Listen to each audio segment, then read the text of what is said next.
Javier, muy buenas. Muy buenas, Pepe. 26 años desarrollando proyectos europeos. 26 años. Empecé aquí en Córdoba en el año 1990. 1990.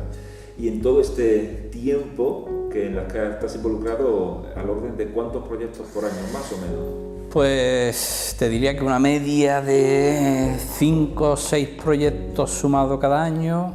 La media de cada proyecto son 2 o 3 años. No sé exactamente, pero calculo que más de 100 proyectos he gestionado. 100 proyectos en desarrollar material formativo, programas formativos. Sí. Para después llevarlo a distintas organizaciones. Sí. Interesante.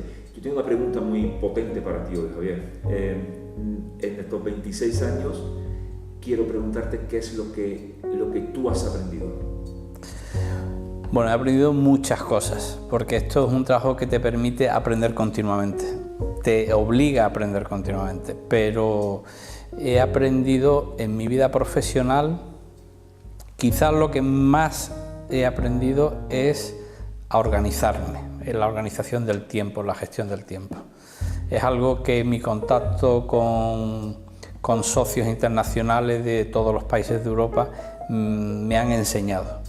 Y esto es una forma de trabajo que te obliga a esa organización. He aprendido que si gestionas bien el tiempo, la productividad crece mucho. Tengo una pregunta, ¿es lo mismo organizarte que gestionar el tiempo? No exactamente. Yo creo que la organización es algo más amplio que la gestión del tiempo.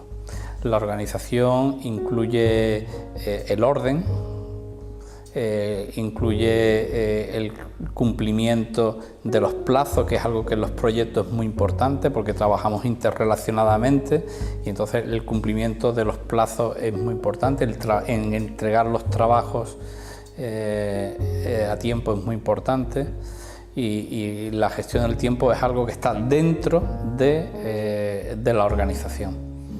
Me parece.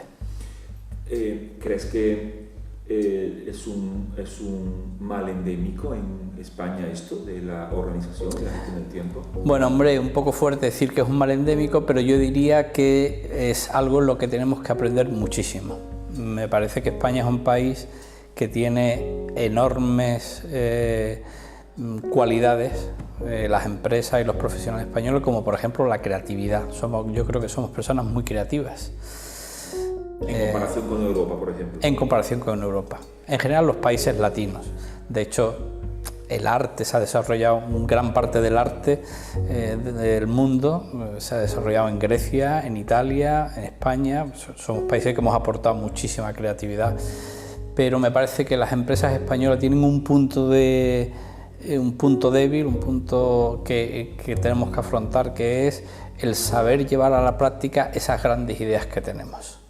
El saber concretar los pasos para esas grandes ideas que tenemos, saberlas llevar a la práctica a un punto final. O sea, como que creamos mucha idea, pero después a la hora de convertirlas en realidad, como que nos dispersamos. Nos dispersamos. Y además creo que es un poco frustrante, porque a veces empezamos muchas cosas que no acabamos. Nos dispersamos. Creo que podemos tener buenas ideas, pero tú imagínate que en tu empresa en Diamond puedes decir, un día te reúnes con tu equipo, oye, vamos a hacer esto, podemos afrontar este proyecto. Yo creo que es mejor decir, esto vamos a aparcarlo para el año que viene. Ahora no podemos afrontarlo, que intentar abarcar cosas que no se pueden hacer y que crean frustración personal y colectiva y que son grandes ideas que se quedan por el camino. Entonces hay que ser muy selectivo, decir, ¿qué es lo que podemos abarcar? ¿Cuáles son nuestras prioridades ahora? Y eso sí, una vez que las decidamos, poner los medios concretos y decir qué me hace falta para llegar a este objetivo. ¿Qué medios humanos, qué medios materiales, qué inversiones económicas, de tiempo, qué recursos? Y ponerlo, hacer un plan, escribirlo. Y cumplirlo, y revisarlo y cumplirlo, es decir, esto lo vamos a hacer en 6 meses y ser realista en los tiempos. Yo creo que a veces en España no somos realistas en los tiempos. Tengo una experiencia, un ejemplo concreto. En muchas reuniones internacionales decimos, tenemos que hacer una tarea que igual el trabajo de esa tarea supone una semana de trabajo. Y dice, a ver, ¿cuándo podemos tener esta tarea hecha? Y un español dice, yo la semana que viene. Y un alemán te dice, yo dentro de 6 meses. Y tú piensas, 6 meses, pero si esto es una semana de trabajo, si te hace falta 3 días para hacerlo, ¿por qué 6 meses? Pues por la sencilla razón de que el español ha dicho la semana que viene, porque no tiene en su cabeza lo que tiene que hacer de aquí a la semana que viene. Sabe que tiene tiempo, lo puede encajar, ahora dejará otras cosas sin hacer. Claro. No está priorizando. Y el alemán, como tiene su agenda en su cabeza perfectamente organizada, sabe lo que tiene que hacer esta semana, la siguiente, el mes que viene. Entonces dice, ha mirado la agenda y dice, yo tengo 3 días libres en abril, lo voy a hacer en abril. Claro, esto es lo que te refieres. No es que no quiera trabajar, es que claro, es cuando tiene tiempo, es cuando tiene un hueco, es cuando está siendo realista. Sí, es cuando tú explicas que la organización es mucho más amplia para poder gestionar bien el tiempo. Claro. Perfecto. Bueno, ¿es esta una diferencia entre una empresa europea, o sea, el resto de Europa y una empresa española? Bueno, vamos a ver. Europa es una realidad muy compleja, ¿no? Y culturalmente y socialmente. No todos los países de Europa. En España a veces comparamos Europa y España como si Europa fuera todo un uno, y evidentemente no es lo mismo Grecia que Lituania, que Islandia que Malta, que Irlanda que Inglaterra, que son 2 países que están muy juntitos, o España y Portugal, que son países que estamos muy juntitos y somos muy distintos. No, pero sí con parte de lo que llamamos Centro Europa o Norte Europa, yo diría pues Alemania, Holanda, Dinamarca, Suecia, Finlandia. Los alemanes hacen chistes sobre lo ordenado que son los suecos. Sí. Sí.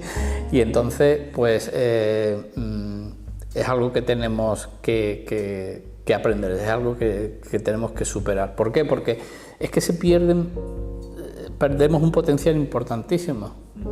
Yo cuento una pequeña anécdota también de muchas reuniones donde en un proyecto que hacemos, que normalmente dura 2 o 3 años, hay momentos de improvisación. De imprevistos. Y hay que solucionar ese imprevisto. ¿Quién suele tener la idea para solucionar ese imprevisto? Un español, un italiano, normalmente un español. ¿Por qué? Porque nosotros tenemos una cultura de improvisamos mucho. Entonces, hemos aprendido a solucionar problemas improvisando. Un alemán no sabe normalmente improvisar porque lo que tiene es un plan muy concreto, muy definido. Y cuando le surge un problema fuera de ese plan que ha definido, le cuesta trabajo improvisar. No tiene ese hábito. Y nosotros nos pasa justo lo contrario. Como no tenemos ese plan, vivimos en la improvisación continua. Y tenemos una capacidad de improvisación, que ciertamente es buena, porque en la vida es buena para alguna cosa, surgen imprevistos y uno tiene que saber buscar un plan B, pero vivir siempre del plan B es un riesgo muy alto. Es un riesgo muy alto, sin tener un plan A. No, primero hay que tener un plan A muy bien estructurado, y cuando surjan imprevistos, entonces tendremos el plan B. Podríamos casi decir, yo digo muchas veces en mis cursos que tenemos que tener un sistema que sea estricto en su ejecución, pero flexible en su implantación. Efectivamente. Eso lo define perfectamente. Qué bueno. Javier, por ir terminando, me gustaría que nos diera o les diera a todas las personas que nos escuchan, que nos están viendo, 3 consejos, 3 tips que sean muy importantes, que sean fáciles de aplicar. Uno diga, ¿por dónde puedo empezar a organizar? ¿Qué 3 cosas puedo hacer hoy que la pueda sostener en el tiempo? A veces nos pasa que queremos pasar de 0 a 100, también somos así muy latinos, ¿no? Queremos pasar de 0 a 100 en 3 segundos. Y a veces decimos, yo soy muy desorganizado y de repente quiero ser súper organizado. Y eso a veces creo que me frustra mucho, sí. ¿no? En mi experiencia frustra mucho. ¿Qué 3 cositas suavitas, pequeñitas? Pues mira, yo te diría, utilizar una agenda diaria, es decir, utilizar una agenda, trabajar con la agenda abierta y dedicar todas las mañanas un cuarto de hora a organizarnos. O sea, que cuando lleguemos a nuestra mesa, antes de empezar a trabajar, hay que priorizar, hay que revisar las tareas que tenemos que hacer, los emails que hay que responder, las llamadas que hay que realizar, el trabajo que tengo que finalizar, las distintas tareas que cada uno tenga según su trabajo, y escribirlas y priorizarlas y irlas. Luego el día tienes estos imprevistos que te manda tu jefe algo urgente.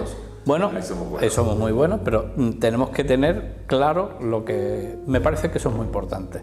Igual que hay que hacer eso por la mañana, hay que hacerlo cuando nos vamos por la tarde. Hay que revisar todo lo que hemos hecho y ver lo que se ha quedado pendiente, o incluso lo que hemos hecho que no estaba previsto y que lo hemos apuntado en la agenda para que nos quede constancia.